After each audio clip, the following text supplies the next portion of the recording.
அது கூட சித்த மருத்துவமும் சேரும் பொழுது நாங்கள் நிறைய பேஷண்ட்டு 350 சர்க்கரை அளவு இருக்கிறத கூட வித்தின் 1 மந்த்துக்குள்ளார அவங்களுக்கு ஓரளவு நம்ம கம்மி பண்ணி கொண்டு வரோம்.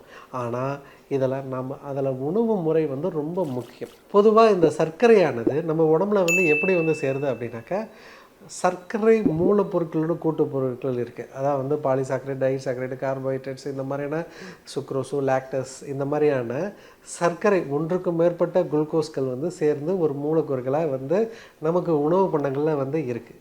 அதை நாம் உண்ணும்போது நம்ம உடம்பை என்ன பண்ணோம் அப்படின்னா சிதைச்சிரும்.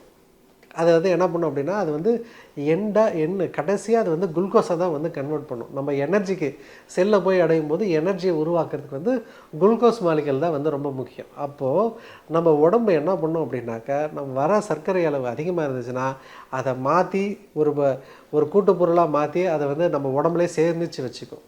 தேவைன்னும் போது எடுத்து உடச்சி எனர்ஜி கொடுக்குற ப்ராசஸில் வந்து பயன்படுத்துது. இதுதான் வந்து பொதுவாக இருக்குது.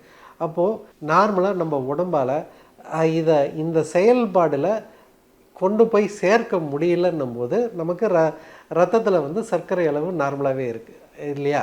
அப்போது நாம் ஃபஸ்ட்டு என்ன பண்ணணும், உணவின் முறையில் வந்து நாம் சர்க்கரை இன்டேக், அதாவது வந்து அந்த சுகர் மாலிகள் வந்து உள்ளே போகிறத வந்து நம்ம கண்ட்ரோல் பண்ணணும். இந்த குளுக்கோஸ் மாலிகள் உள்ளே போகிறத கண்ட்ரோல் பண்ணணும்.